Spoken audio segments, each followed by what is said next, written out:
ಆತ್ಮೀಯ ವಿದ್ಯಾರ್ಥಿಗಳೇ, ಇವತ್ತು ಪದ್ಯಭಾಗ 3 ಜ್ಯೋತಿ ಹಾಗೂ ಜಗಕ್ಕೆಲ್ಲ. ಇದೊಂದು ಜನಪದ ಗೀತೆ, ಜನಪದ ಸಾಹಿತ್ಯದ ಒಂದು ಪ್ರಕಾರ ಜನಪದ ಗೀತೆ. ಇದನ್ನು ಬರೆದವರು ಓದು ಬರಹ ಬಾರದ ಹಳ್ಳಿಯ ಜನಸಾಮಾನ್ಯರು. ನಿರಕ್ಷರಸ್ಥರಾದ ಗ್ರಾಮೀಣ ಜನರು ತಮ್ಮ ಜೀವನಾನುಭವಗಳನ್ನು ಸಹಜವಾಗಿಯೇ ಅಭಿವ್ಯಕ್ತಿಸುವ ಜನಪದ ಸಾಹಿತ್ಯ ಕಂಠಸ್ಥ ರೂಪದಲ್ಲಿ ಬೆಳೆದು ಬಂದಿದೆ. ಇದು ಓದು ಬರಹ ಬಾರದಂಥ ಜನಪದರು, ಜನಸಾಮಾನ್ಯರು ತಮ್ಮ ಜೀವನಾನುಭವಗಳನ್ನು, ತಮ್ಮ ಜೀವನದ ಅನುಭವಗಳನ್ನು ಇವರು ಸಹಜವಾಗಿಯೇ ಅಭಿವ್ಯಕ್ತಿಸುವ ಜನಪದ ಸಾಹಿತ್ಯ ಏನಾಗಿದೆ, ಕಂಠಸ್ಥ ಸಂಪ್ರದಾಯದಲ್ಲಿ. ಕಂಠಸ್ಥ ಸಂಪ್ರದಾಯ ಅಂದ್ರೆಪ್ಪ, ಒಂದು ಬಾಯಿಂದ ಮತ್ತೊಂದು ಬಾಯಿಗೆ ಅಂದರೆ ಮೌಖಿಕ ಪರಂಪರೆಯಲ್ಲಿ, ಕಂಠಸ್ಥ ಸಂಪ್ರದಾಯದಲ್ಲಿ ಮೌಖಿಕ ಪರಂಪರೆಯಲ್ಲಿ ಬೆಳೆದು ಬಂದಂಥ ಸಾಹಿತ್ಯವೇ ಜನಪದ ಸಾಹಿತ್ಯ. ಇದು ಮೊದಲು ಬರವಣಿಗೆಯ ರೂಪದಲ್ಲಿ ಇರದೆ ಒಬ್ಬರ ಬಾಯಿಂದ ಇನ್ನೊಬ್ಬರ ಬಾಯಿಗೆ ಉರುಳುತು ಸಾಗಿರುವಂಥ ಅಥವಾ ಮೌಖಿಕ ಪರಂಪರೆಯಲ್ಲಿ ಸಾಗಿ ಬಂದಂಥ ಸಾಹಿತ್ಯವೇ ಜನಪದ ಸಾಹಿತ್ಯ. ಶುದ್ಧ ದೇಶೀಯ ಸೊಗಡನ್ನು ಹೊಂದಿರುವ ಜನಪದ ಗೀತೆಗಳು ಸತ್ವಯುತವಾಗಿದ್ದು ವಿವೇಕವನ್ನು ಹೇಳುವ ನೀತಿ ವಾಕ್ಯಗಳಾಗಿವೆ. ಇವು ಶುದ್ಧ ದೇಶೀಯ ಸೊಗಡನ್ನು, ಶುದ್ಧ ದೇಶೀಯ ಅಂದ್ರೇನಪ್ಪ, ನಮ್ಮ ಗ್ರಾಮೀಣ ಸೊಗಡನ್ನು, ಸೌಂದರ್ಯವನ್ನು ಹೊಂದಿರುವಂಥ ಜನಪದ ಗೀತೆಗಳು ಅವು ಸತ್ವಯುತವಾಗಿವೆ. ಅವು ಸತ್ವಯುತವಾಗಿದ್ದು ವಿವೇಕವನ್ನು ಹೇಳುವ, ವಿವೇಕ, ತಿಳುವಳಿಕೆ, ಉಪದೇಶ, ನೀತಿಯನ್ನು ಹೇಳುವಂಥ ಒಂದು ನೀತಿಯ ವಾಕ್ಯಗಳಾಗಿವೆ. ಪ್ರಸ್ತುತ ಜನಪದ ಗೀತೆಯಲ್ಲಿ ತಾಯಿ ತನ್ನ ಮಗುವಿಗೆ ವಿವೇಕ ಹೇಳುವ, ಈ ಜನಪದ ಗೀತೆಯಲ್ಲಿ ಜ್ಯೋತಿ ಹಾಗೂ ಜಗಕ್ಕೆಲ್ಲ ಎನ್ನುವಂಥ ಈ ಗೀತೆಯಲ್ಲಿ ತಾಯಿ ತನ್ನ ಮಗುವಿಗೆ ಹೇಳುವಂಥ ಒಂದು ವಿವೇಕ, ಬುದ್ಧಿಯ ಮಾತು, ಉಪದೇಶ, ವಿದ್ಯಾಭ್ಯಾಸದ ಮಹತ್ವ, ವಿದ್ಯಾಭ್ಯಾಸದ ಮಹತ್ವವನ್ನು ಕೂಡ ಈ ಜನಪದ ಗೀತೆ ತಿಳಿಸಿಕೊಡುತ್ತದೆ. ಆಮೇಲೆ ಶ್ರೀಮಂತಿಕೆಯ ಅಸ್ಥಿರತೆ, ಇದೇನು ಹೇಳ್ಕೊಡ್ತಾ ಇದೆ ಈ ಪದ್ಯದಲ್ಲಿ ಏನಿದೆ, ಶ್ರೀಮಂತಿಕೆಯ ಅಸ್ಥಿರತೆ ಅಂದರೆ ಏನು, ಶ್ರೀಮಂತಿಕೆ ಯಾವಾಗಲೂ ಸ್ಥಿರವಾದುದಲ್ಲ, ಅದು ಶಾಶ್ವತವಲ್ಲ ಎನ್ನುವಂಥ ವಿಚಾರವನ್ನು ಕೂಡ ಆ ಜನಪದರು ಈ ಕವಿತೆಯ ಮುಖಾಂತರ, ಈ ಜನಪದ ಗೀತೆಯ ಮುಖಾಂತರ ಹೇಳುತ್ತಾರೆ. ಹಾಗೆ ನಮ್ಮ ನಡವಳಿಕೆಗಳ ಮೇಲಿನ ನಂಬಿಕೆ ಯಾವ ರೀತಿಯಾಗಿರುತ್ತದೆ, ಹಾಗೆ ತಾಯಿಯ ಮೇಲಿನ ಪ್ರೀತಿ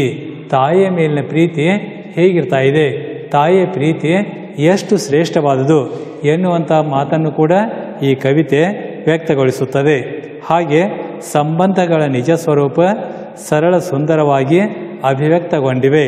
ಸಂಬಂಧಗಳ ನಿಜ ಸ್ವರೂಪ, ಸಂಬಂಧ, ಅಣ್ಣ ತಮ್ಮ, ಅಕ್ಕ ತಂಗಿ, ತಂದೆ ತಾಯಿ, ಹೀಗೆ ಸಂಬಂಧಗಳ ನಿಜ ಸ್ವರೂಪವು ಕೂಡ ಅತಿ ಸುಂದರ ಹಾಗೆ ಸರಳವಾಗಿ ಇಲ್ಲಿ ಅಭಿವ್ಯಕ್ತಗೊಂಡಿವೆ. ಪ್ರಕೃತ ತ್ರಿಪದಿಗಳನ್ನು ದೇ ಜವರೇಗೌಡ ಸಂಪಾದಿಸಿರುವ ಜನಪದ ಗೀತಾಂಜಲಿ ಹಾಗೂ ಹಲಸಂಗಿ ಗೆಳೆಯರು ಸಂಪಾದಿಸಿರುವ ಗರತಿಯ ಹಾಡು ಸಂಕಲನಗಳಿಂದ ಆಯ್ಕೆ ಮಾಡಿಕೊಳ್ಳಲಾಗಿದೆ. ಪ್ರಕೃತ ಇಲ್ಲಿರುವಂಥ ಈ ಜನಪದ ಗೀತೆಗಳನ್ನು ದೇ ಜವರೇಗೌಡ ಅವರು ಸಂಪಾದಿಸಿರುವಂಥ ಜನಪದ ಗೀತಾಂಜಲಿ ಹಾಗೂ ಹಲಸಂಗಿ ಗೆಳೆಯರು ಸಂಪಾದಿಸಿರುವ ಗರತಿಯ ಹಾಡು ಸಂಕಲನಗಳಿಂದ ಆಯ್ಕೆ ಮಾಡಿಕೊಳ್ಳಲಾಗಿದೆ.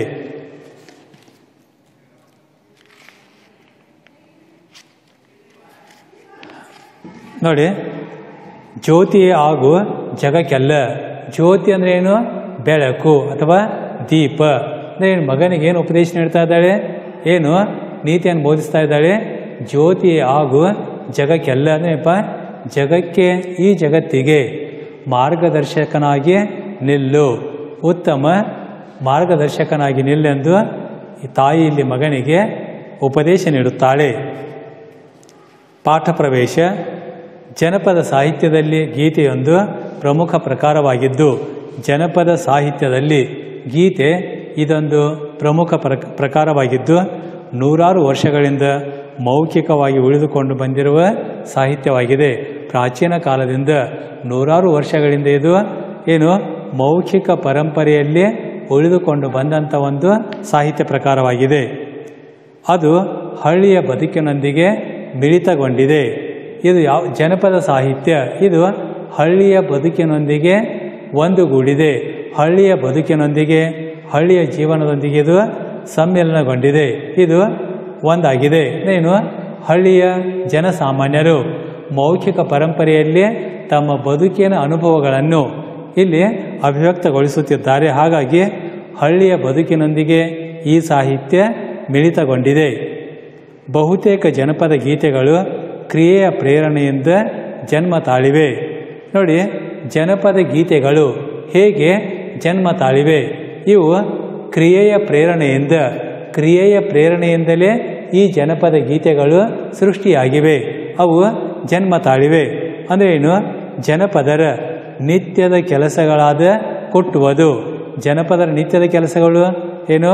ಹೊಲದಲ್ಲಿ ರೆಂಟೆ ಹೊಡೆಯುವುದು, ಕುಟ್ಟುವುದು, ಬೀಸುವುದು, ಕೇರುವುದು, ಕಡಿಯುವುದು, ತೂಗುವುದು, ತೊಟ್ಟಿಲು ತೂಗುವುದು, ಆಮೇಲೆ ಬಿತ್ತನೆ ಮಾಡುವುದು, ತೂರುವುದು.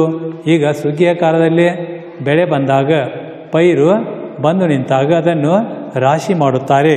ಹೀಗೆ ತೂರುವುದನ್ನೇಪ ರಾಶಿ ಮಾಡುವಾಗ, ಕಳೆ ಕೀಳುವುದು, ಕಳೆಯನ್ನು ಕೀಳುವಾಗ ಏನು? ಬೆಳೆಯಲ್ಲಿ ಬಂದಂಥ ಕಳೆಯನ್ನು ಕೀಳುವಾಗ ಕಸ ಕಡ್ಡಿಯನ್ನು ಕೀಳುವುದು. ಆಮೇಲೆ ಗಾಡಿ ಹೊಡೆಯುವುದು. ಈಗ ರೈತ ಗಾಡಿಯನ್ನು ಹೊಡೆದುಕೊಂಡು ಹೊಲಕ್ಕೆ ಹೋಗುತ್ತಿರುವಾಗ ಆ ಕ್ರಿಯೆಯಲ್ಲಿ ಆತನಲ್ಲಿ ಬರುವಂಥ ಒಂದು ಭಾವನೆಯನ್ನು ಈ ಗೀತೆಗಳ ಮುಖಾಂತರ ಅಭಿವ್ಯಕ್ತಗೊಳಿಸುತ್ತಾನೆ. ಹೀಗೆ ಕ್ರಿಯೆಯ ಉತ್ತೇಜನದಿಂದ ಈ ಜನಪದ ಗೀತೆಗಳು ಏನಾಗಿವೆ? ಅಭಿವ್ಯಕ್ತಗೊಂಡಿವೆ. ಇಲ್ಲಿ ಈ ಗೀತೆಗಳು ಹೊರಹೊಮ್ಮಲು ಕಾರಣಪ್ಪ ಕ್ರಿಯೆ.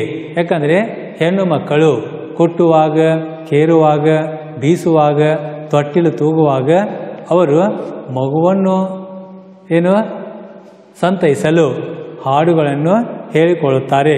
ಈ ಪ್ರಕಾರವಾಗಿ ಈ ಜನಪದ ಗೀತೆಗಳು ಅಭಿವ್ಯಕ್ತಗೊಂಡಿವೆ.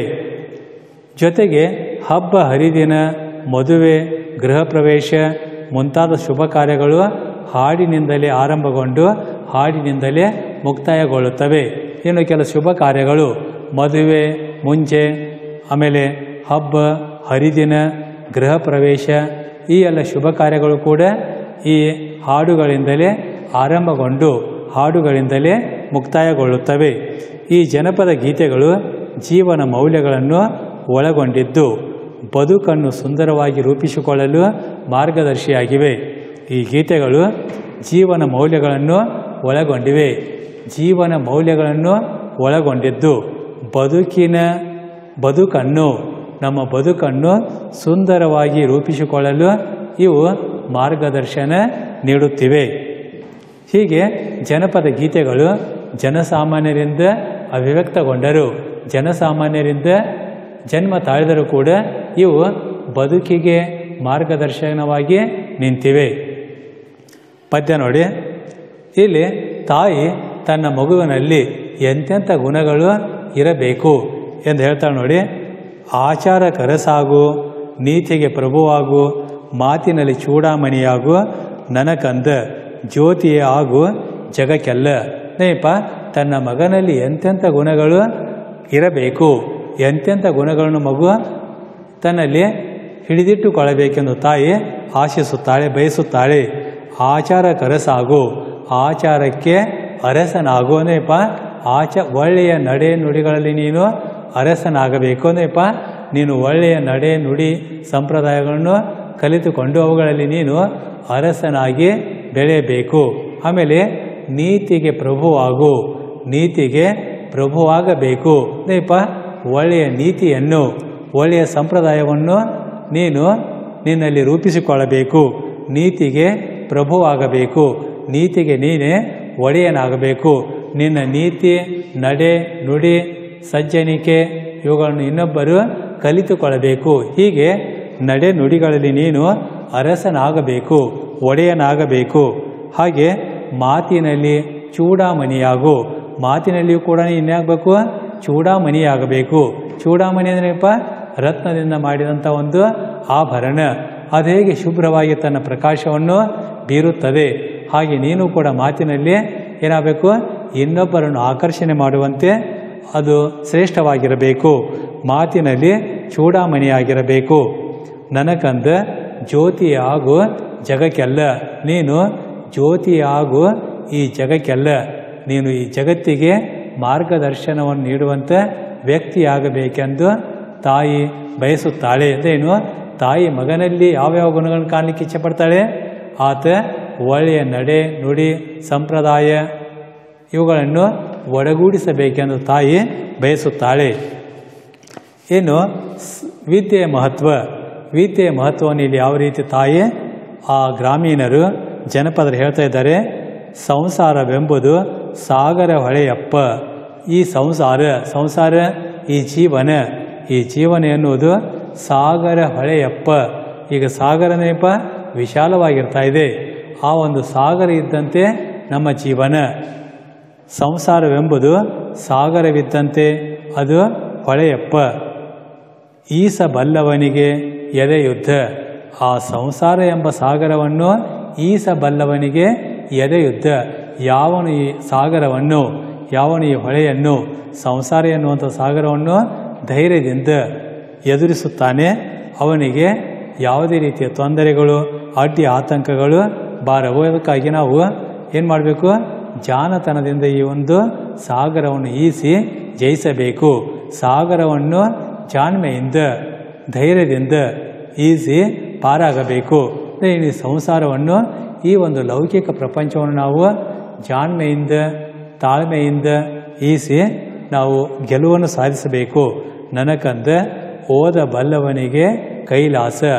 ಯಾವನಿಗೆ ಓದು ಬರ್ತಾ ಇದೆ, ಯಾವನಿಗೆ ಓದು ಬರಹ ಬರುತ್ತದೆ, ಯಾವನು ವಿದ್ಯಾವಂತನಾಗುತ್ತಾನೆ, ಅವನಿಗೆ ಏನು ಕೈಲಾಸವೇ ಸಿಕ್ಕುವುದು. ಅವನಿಗೆ ಒಳ್ಳೆಯ ಸುಖ ಶಾಂತಿ ನೆಲೆಸುವುದು. ಅವನು ಚೆನ್ನಾಗಿ ಓದಿ ವಿದ್ಯಾವಂತನಾಗುತ್ತಾನೆ, ಅವನಿಗೆ ಸ್ವರ್ಗದ ಸುಖವು ಸಿಗುತ್ತದೆ ಎಂದು ಆ ವಿದ್ಯಾಭ್ಯಾಸದ ಮಹತ್ವವನ್ನು ಕೂಡ ಇಲ್ಲಿ ಜನಪದರು ತಿಳಿಸಿಕೊಡುತ್ತಾರೆ. ಏನು ವಿದ್ಯಾಭ್ಯಾಸ, ಯಾವನು ಚೆನ್ನಾಗಿ ವ್ಯಾಸಂಗ ಮಾಡುತ್ತಾನೆ, ಯಾವನು ಚೆನ್ನಾಗಿ ಅಧ್ಯಯನ ಮಾಡುತ್ತಾನೆ, ಅವನಿಗೆ ಸ್ವರ್ಗ ಸುಖವು ಸಿಗುತ್ತದೆ ಎಂದು ಆ ವಿದ್ಯಾಭ್ಯಾಸದ ಮಹತ್ವವನ್ನು ಕೂಡ ಇಲ್ಲಿ ತಿಳಿಸುತ್ತಾರೆ. ಅಂತ ಯಾವನಲ್ಲಿ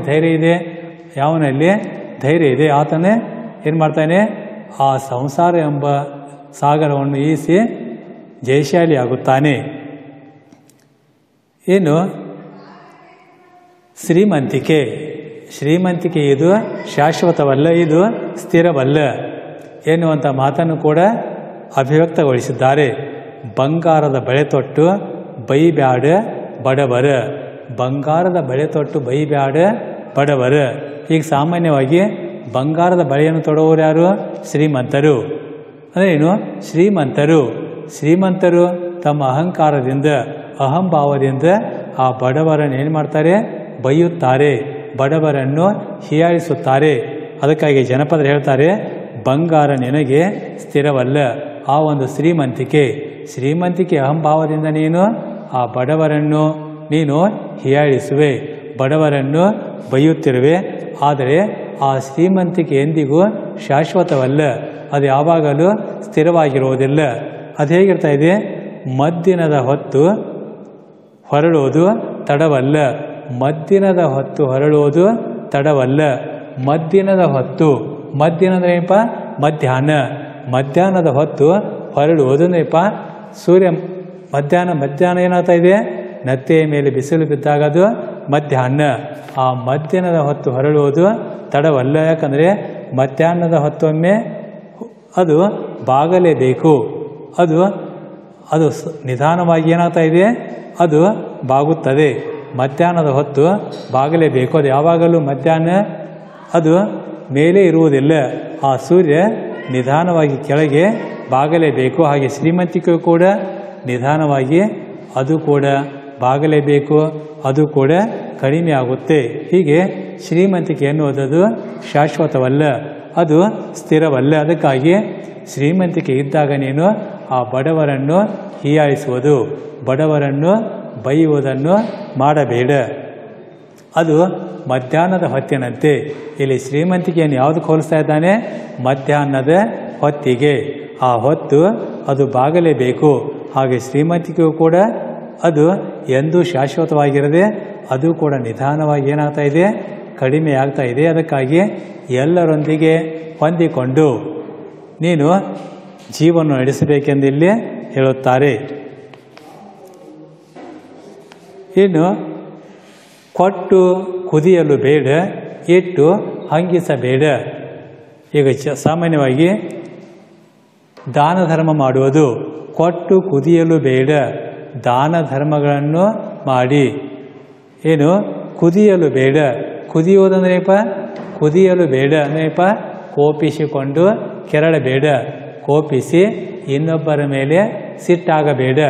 ಕೊಟ್ಟು ಕುದಿಯಲು ಬೇಡ, ನಾನು ಅಷ್ಟು ಕೊಟ್ಟೆ ಇಷ್ಟು ಕೊಟ್ಟೆ ಎಂದು ಅಹಂಕಾರದಿಂದ ಇನ್ನೊಬ್ಬರ ಮೇಲೆ ಸಿಟ್ಟಾಗಬೇಡ, ಕುದಿಯಬೇಡ, ಕೋಪಗೊಳ್ಳಬೇಡ. ಇಟ್ಟು ಹಂಗಿಸಬೇಡ. ಇಟ್ಟು ಅಂದ್ರೇಪ ಇಡುವುದು, ನಾನು ಅಷ್ಟಿಟ್ಟಿದ್ದೇನೆ ಇಷ್ಟಿಟ್ಟಿದ್ದೇನೆ ಎಂದು ಅದನ್ನು ಹಂಗಿಸಿ ತೋರಿಸಬೇಡ.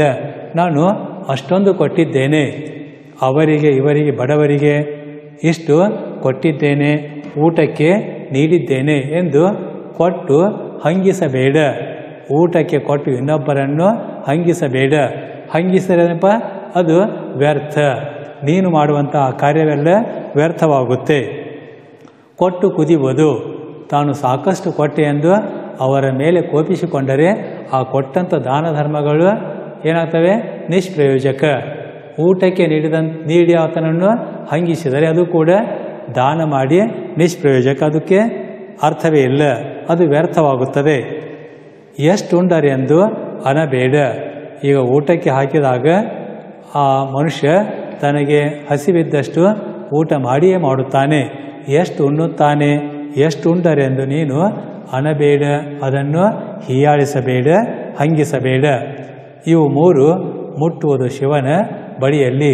ಈ ಮೂರು ಪ್ರಕಾರದ ಗುಣಗಳು ಎಂದಿಗೂ ಶಿವನನ್ನು ಮುಟ್ಟುವುದಿಲ್ಲ. ಈ ಮೂರು ಪ್ರಕಾರದ ಗುಣಗಳು ಯಾವುವು? ಕೊಟ್ಟು ಕುದಿಯುವುದು, ದಾನ ಮಾಡಿ ಇನ್ನೊಬ್ಬರ ಮೇಲೆ ಕೋಪಿಸಿಕೊಳ್ಳುವುದು, ತಾನು ಕೊಟ್ಟಂಥ ದಾನವನ್ನು ನಾನು ಎಷ್ಟು ಕೊಟ್ಟೆ ಕೊಟ್ಟು ಇನ್ನೊಬ್ಬರ ಮೇಲೆ ಕೋಪಿಸಿಕೊಳ್ಳುವುದು, ಆಮೇಲೆ ಊಟಕ್ಕೆ ಹಾಕಿ ಹಂಗಿಸುವುದು, ಎಷ್ಟು ಉಂಡರೆಂದು ಅನ್ನುವುದು. ಈ ಮೂರು ಗುಣಗಳು ಆ ಶಿವನಿಗೆ ಇಷ್ಟವಾಗುವುದಿಲ್ಲ. ಇನ್ನು ಸಂಬಂಧಗಳ ವಿಚಾರವಾಗಿ ಏನು ಹೇಳ್ತಾ ಇದ್ದಾರೆ? ಇನ್ನು ತಾಯಿಯ ಮಹತ್ವ. ಅಕ್ಕ ಇದ್ದರೆ ಭಾವ, ರೊಕ್ಕ ಇದ್ದರೆ ಸಂತೆ. ಈಗ ಭಾವವನ್ನು ಕಾಣಬೇಕಾದ್ರೆ ಮೊದಲಿಗೆ ನಮ್ಮ ಅಕ್ಕ ತಂಗಿ ಇದ್ದಾಗ ಮಾತ್ರ ಭಾವ ಬರುತ್ತಾನೆ. ಅಕ್ಕ ಇದ್ದರೆ ಭಾವ, ಅಕ್ಕ ಇದ್ದರೆ ಮಾತ್ರ ಭಾವನು. ಅಕ್ಕ ಇಲ್ಲದೆ ಹೋದರೆ ಭಾವ ಇಲ್ಲವೇ ಇಲ್ಲ. ಸಂತೆ ರೊಕ್ಕ ಇದ್ದರೆ ಸಂತೆ, ರೊಕ್ಕ ಹಣ ಅಥವಾ ರೂಪಾಯಿ, ರೊಕ್ಕ ಇದ್ದರೆ ಮಾತ್ರ ಸಂತೆ. ಈಗ ಸಂತೆಯಲ್ಲಿ ಅನೇಕ ವಸ್ತುಗಳು ಬಂದಿರುತ್ತವೆ. ಸಂತೆ ಅಂದಮೇಲೆ ಬೇಕಾದ ಎಲ್ಲ ವಸ್ತುಗಳು ಬರುತ್ತವೆ. ಆದರೆ ಆ ಎಲ್ಲ ವಸ್ತುಗಳನ್ನು ಕೊಂಡುಕೊಳ್ಬೇಕಾದರೆ ನಮ್ಮ ಹತ್ರ ಏನು ಬೇಕು? ದುಡ್ಡು ಬೇಕು, ನಮ್ಮ ಹತ್ರ ಹಣ ಬೇಕು. ಹಾಗಾಗಿ ರೊಕ್ಕ ಇದ್ದರೆ ಸಂತೆ, ಅಕ್ಕ ಇದ್ದರೆ ಭಾವ. ಈಗ ಭಾವ ಹೇಗೆ ಸಿಗ್ತಾನೆ? ಅಕ್ಕ ಇದ್ದರೆ ಮಾತ್ರ ನಮಗೆ ಭಾವನು ಸಿಗುತ್ತಾನೆ, ಸಂಬಂಧ ಬೆಳೆಯುತ್ತದೆ. ಅದೇ ಅಕ್ಕ ಇಲ್ಲದೆ ಹೋದರೆ ಸಂಬಂಧವೇ ಬೆಳೆಯುವುದಿಲ್ಲ, ಭಾವ ಸಿಗುವುದಿಲ್ಲ. ಹಾಗೆ ರೊಕ್ಕ ಇದ್ದರೆ ಸಂತೆ, ರೊಕ್ಕ ಹಣ ಇಲ್ಲದಿದ್ದರೆ ಸಂತೆ ನಮಗೆ ಉಪಯೋಗವೇ ಇಲ್ಲ. ಹಣ ಇದ್ದರೆ ಮಾತ್ರ ನಾವು ಸಂತೆಗೆ ಹೋಗಿ ಬೇಕಾದ ವಸ್ತುಗಳನ್ನು ಕೊಂಡುಕೊಳ್ಳಬಹುದು. ಅದೇ ಹಣವೇ ಇಲ್ಲದಿದ್ದರೆ ಸಂತೆ ಇದ್ದ ಉಪಯೋಗವೇನು? ಸಂತೆಯಲ್ಲಿರುವಂಥ ವಸ್ತುಗಳನ್ನು ಕೊಂಡುಕೊಳ್ಳಲು ಅಸಾಧ್ಯ. ಇನ್ನು ಮಕ್ಕಳಿದ್ದರೆ ಮನೆ ಮಾರು, ಮಕ್ಕಳಿದ್ದರೆ ಮಾತ್ರ ಮನೆ ಮಾರು. ಮಣಿ ಮಾರಿದು ಜೋಡಿ ನುಡಿ, ಇದು ಜೋಡಿ ಪದ. ಮಣಿ ಮಾರು ಜೋಡಿ ಪದ. ಮಕ್ಕಳಿದ್ದರೆ ಮನೆ ಮಾರು, ಮಕ್ಕಳಿದ್ದರೆ ಮನೆ ಏನು ಕಾಣ್ತಾ ಇದೆ? ಸುಂದರವಾಗಿ ಕಾಣುತ್ತೆ. ಅದೇ ಮಕ್ಕಳೇ ಇಲ್ಲದೆ ಹೋದರೆ ಆ ಮನೆ ಅದು ಎಂದಿಗೂ ರಾರಾಜಿಸುವುದಿಲ್ಲ, ಮನೆ ಕಂಗೊಳಿಸುವುದಿಲ್ಲ. ಮನೆ ಕಂಗೊಳಿಸಬೇಕಾದ್ರೆ ಅಲ್ಲಿ ಮೊದಲು ಏನು ಬೇಕು? ಮಕ್ಕಳಿರಬೇಕು. ಮಕ್ಕಳೇ ಇಲ್ಲದ ಮನೆ ಅದು ಸುಂದರವಾಗಿ ಕಾಣುವುದಿಲ್ಲ, ಅದು ರಾರಾಜಿಸುವುದಿಲ್ಲ, ಅದು ಕಂಗೊಳಿಸುವುದು ಇಲ್ಲ. ಹೀಗೆ ಮನೆ ಸುಂದರವಾಗಿ ಕಾಣಲು, ಮನೆ ರಾರಾಜಿಸಲು ಅಲ್ಲಿ ಮಕ್ಕಳಿರಬೇಕು. ಹಡೆದವ್ವ ನೀ ಇದ್ದರೆ ನಮಗೆ ಸಾಮ್ರಾಜ್ಯ.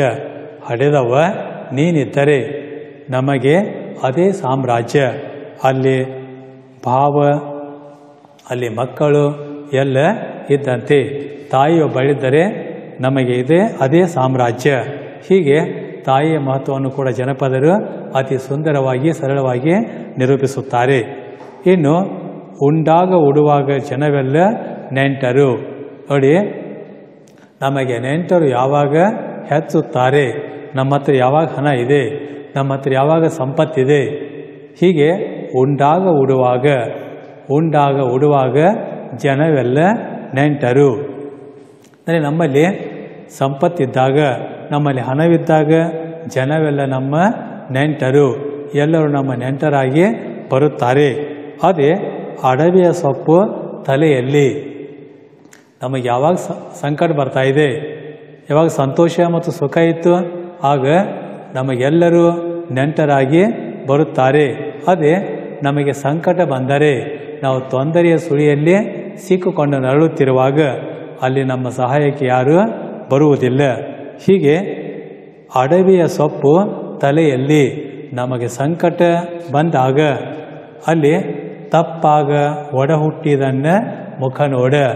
ಆಗ ಒಡ ಹುಟ್ಟಿದ ಅಣ್ಣನು ಕೂಡ ನಮ್ಮ ಮುಖ ನೋಡಲು ಇಷ್ಟಪಡುವುದಿಲ್ಲ. ನಮಗೆ ಯಾವಾಗ ಸಂಕಟ ಬರ್ತಾ ಇದೆ, ನಾವು ಯಾವಾಗ ತೊಂದರೆಯಲ್ಲಿ ಸಿಕ್ಕಿ ಹಾಕಿಕೊಳ್ಳುತ್ತೇವೆ, ಯಾರೂ ನಮ್ಮ ಸಹಾಯಕ್ಕೆ ಬರುವುದಿಲ್ಲ. ಅಷ್ಟೇ ಅಲ್ಲ, ತಪ್ಪಿ ನಮ್ಮ ಒಡ ಹುಟ್ಟಿದ ಅಣ್ಣನು ಕೂಡ ನಮ್ಮ ನೆರವಿಗೆ, ನಮ್ಮ ಸಹಾಯಕ್ಕೆ ಬರುವುದಿಲ್ಲ ಎಂದು ಇಲ್ಲಿ ಜನಪದರು ಈ ಮಾತನ್ನು ಅತಿ ಸುಂದರವಾಗಿ ಸರಳವಾಗಿ ಹೇಳಿಕೊಡುತ್ತಾರೆ. ಹೀಗೆ ಈ ಜನಪದ ಸಾಹಿತ್ಯ ಮೌಖಿಕವಾಗಿ ಕಂಠಸ್ಥವಾಗಿ, ಜನಪದ ಸಾಹಿತ್ಯವು ಜನಪದ ಮೌಖಿಕವಾಗಿ ಅದು ಹರಿದು ಬಂದಿರುವಂಥ ಈ ಒಂದು ಸಾಹಿತ್ಯದಲ್ಲಿ ಜನಪದರು ತಮ್ಮ ಅನುಭವಗಳನ್ನು ವ್ಯಕ್ತಗೊಳಿಸುತ್ತಾರೆ.